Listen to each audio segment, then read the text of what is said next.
Good morning everybody, or depending on how long this next job takes me, Happy Christmas. So I did some work yesterday, but not enough to justify a video. So I'll give you a quick recap. I finished the fender mount support bracket things on the sides, gave them a quick paint, stop them rusting, painted the rad shell with clear coat to stop that rusting, and also I still can't decide if I'm going to have the whole car like that. I think it could work, but it's a lot of body work to sand down. So that's all I did. Okay, on with what I'm doing today. So quite an ambitious challenge today. I'm going to attempt to get the triangulated 4-link installed on the back of the frame, which involves taking all the body panels off, taking the body off using my engine hoist, hopefully if that works, and then calculating where the triangulated 4-link will be installed, making brackets, re-welding, everything. Let's get on with it.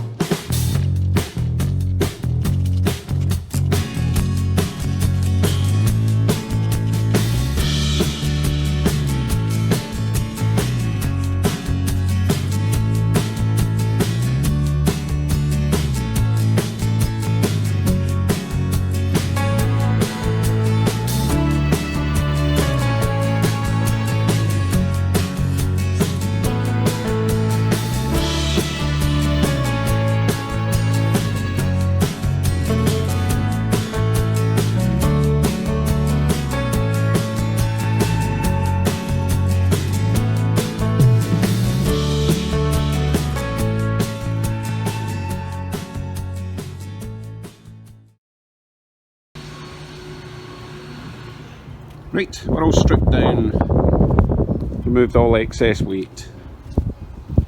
I've removed the trunk lid as well because it was quite heavy.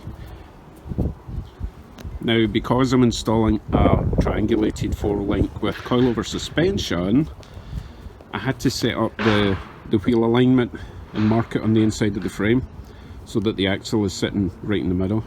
And I did remember to do that before I removed everything, so that's a good thing. So now I have to get the engine hoist out and hope that I think it'll be strong enough. It's just the height and the width to get this body off, because obviously no one's available to come and help me today. Okay, let's go.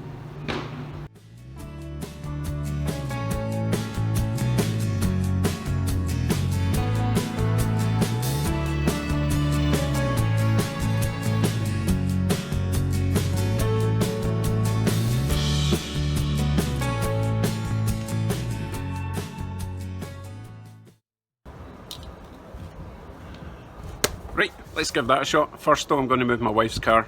That would be horrific if it landed in her new Mini. Whoops. Okay, so I'll move that and then give it a shot.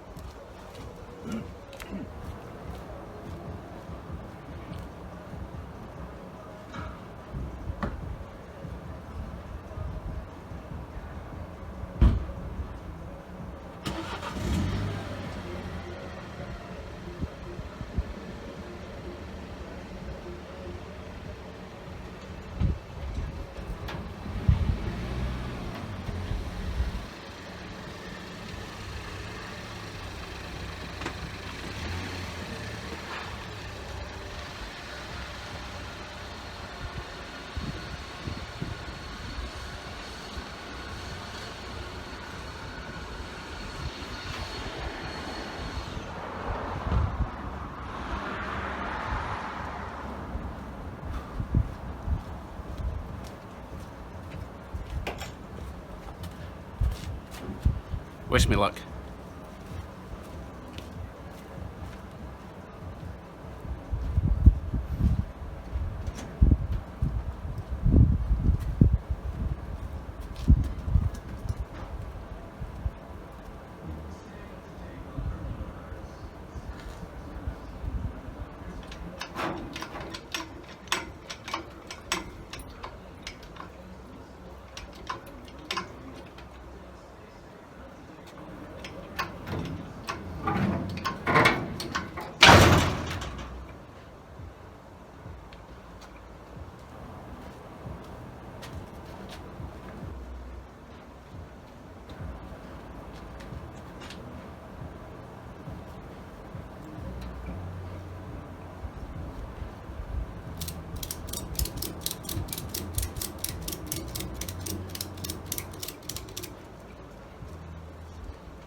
So it's just touching that bar. Can you see that? Yeah, it's just touching the whatever on the roof, but it's not really pushing against it, it's just resting.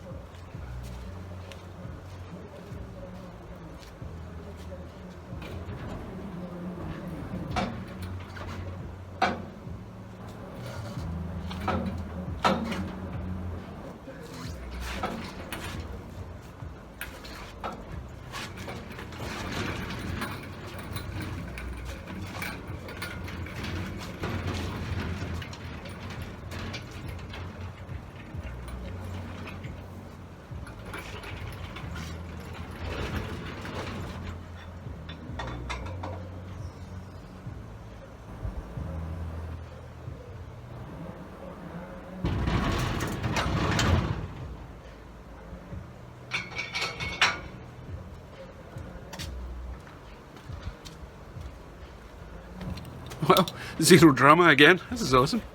Right, I'll show you the back end. Okay, I've not actually seen this frame since I bought it. Well, I saw it when I bought it, but I've not seen it since. Oh, you know what I mean. So let's have a look. Obviously I need to finish off bracing the step. The frame itself looks pretty damn good. Obviously it's got some surface rust, but I'm not seeing any holes. Not really seen any severe corrosion. Let's see if it looks straight. Yeah, it looks straight. Straight enough. Oh wow, it's still got its parking brake levers.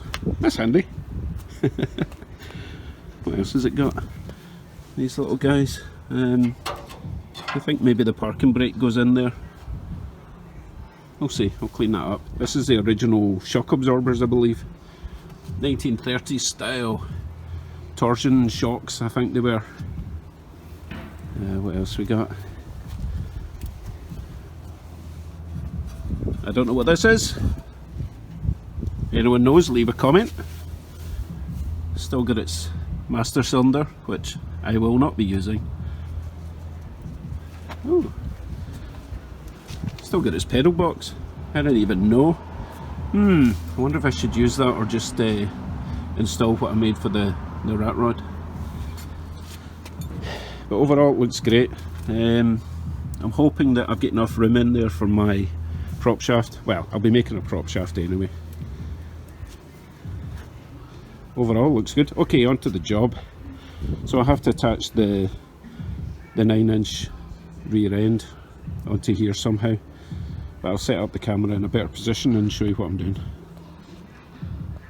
Oh, before I forget, if anyone can tell me what this device is, I'm extremely intrigued. Very strange. Okay, on with it. Right, I'm not going to go into huge detail on how a triangulated suspension rear end works. I'll let you look that up if you don't already know. So I'll give you a brief idea. Okay, you have 4 link bars, 4 of these, okay, but as you can see they form a triangle. This is the triangulated system. So you can see in the ground, oh it's bright, that bar there will run parallel to the frame. Okay, it's very important that that runs parallel to the frame on, you know, normal driving, because it's going to go up and down like that a little bit. So that attaches to that bracket at the bottom, and then I need to make a bracket for the side of the frame for that to connect to, near the bottom. It'll probably hang down to about there and go across. Excuse me. So those bars, one at either side, those bars provide the push, if you like, the transference of power from the wheel to the frame to push it all forward. Sideways movement is controlled by these triangulated bars to stop the rear axle going like that. And that's how that works, and that works instead of a panhard bar. And your suspension is controlled by coilovers like this, which will attach to the bottom of that frame there and go up at an angle to a bracket that I need to make for the top. So I may replace I may replace this. I might get away with cutting into it and welding on a nice plate. I don't want the top of the suspension coming above there because then it'll hit the floor. So everything at that level will be floor, so everything has to remain below that, including the rear axle differential. If that ends up coming up higher, I'll need to cut a little hole in the floor so that it's got a bit of room to play. Okay, first of all, I need to strip off everything that I don't need from this frame.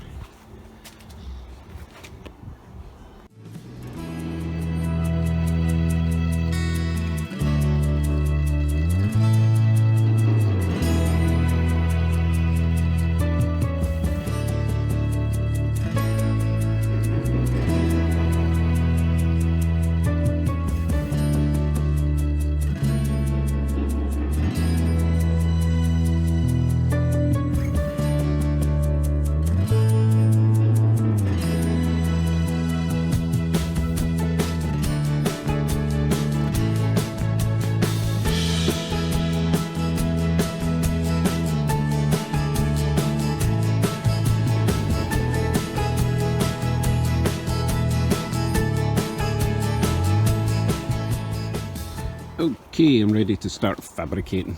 First thing I'm going to do is the rear coilovers, and then I can let the frame sit on the coilovers at the required height, and then I can work in the four-link.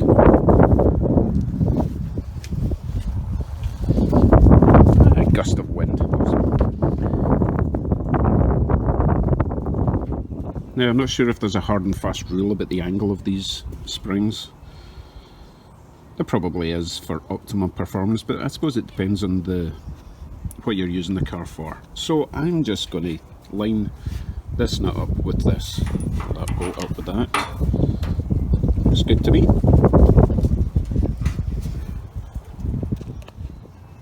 Now I was going to line the other one up with that hole there, but I measured it from there to there, it's about 9.5 inches. But when I measure it from there to there, 10.5 inches, so I always measure. So the plan then is I will cut round there, so that this can sit in a sort of circle, make a bracket for there. The good thing is it slopes down, so I don't have to worry about the floor hitting the top of it. Right, those notches are cut. So I've got it, the springs sitting kind of where they're supposed to be. Now, the one on the left is sitting a bit higher. As you can see, the coil adjustment is a bit an inch higher than that one.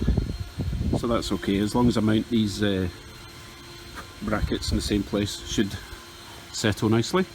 So here's the plan. All I really have to do is get a bit of tube of the right diameter. This is too fat, obviously. And it will sit about there. Make a little seat for it, weld it onto the frame, and that will still be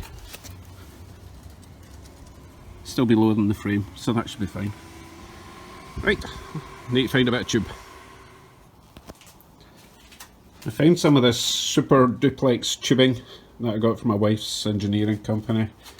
This stuff is perfect size, and super duplex, it's stainless steel, never rusts, very strong. So I will weld these, made these little brackets up, so that will sit on top of the frame cross member. It will protrude about that much, the shock absorber will go over that. So I'll get these welded up and then get them onto the frame. My little brackets are ready to weld on. However, I don't have 1/2 inch bolts long enough, so I'm just using these at the moment to line it up. So I'll get these welded on, see how it looks. Brackets welded on. So the last step for this is to take away the axle stand and see how much it drops. So I've left enough room round there for any suspension travel. I don't want the springs hitting that. Same on that side. So let's drop it onto the springs, let the weight push it down and see where it's going. It'll go a lot further obviously when it's got a body on it. Nope, scratch that idea. I can't lower the weight onto the springs because it will rotate it'll push that bracket down and it will rotate the diff round that way, which could damage the joins there. So I need to at least fabricate the lower links before I can put any weight in that, but at least I've got these in position. Going to make dinner. I'll be back after dinner and see if I can get a bit more done. Still a lovely day. Right, dinner is consumed. I think we have about an hour and a half of proper daylight left. Oh, better get stuck in. Okay, so I need to just take these shocks off just now, lower the frame down to the height I require to get the lower connecting rods attached somehow. I may have to increase the height of this because I think it might hit off the diff there. We'll see, that's no biggie. I'll install it as is, and then if it's going to hit, then I can chop them off, make higher ones. You know, if it's sitting about an inch higher, that'll be fine. Right, let's go. Right folks, we have the dreaded chicken or the egg situation. I need to mount these bars parallel to the ground. However, it's not sitting with any weight on it because they're not attached. If I put weight on it, then they move forward and then they're going to be in the wrong place and the wrong angle. So you know what, I'm going to wrap it up for tonight. I don't want to rush it. It's starting to get dark already, and I still need to put the body back in the frame for the evening and move the rest of the car inside the garage. So tune in tomorrow evening, hopefully I'll have a lot more done. Thanks for watching, see you soon, bye bye.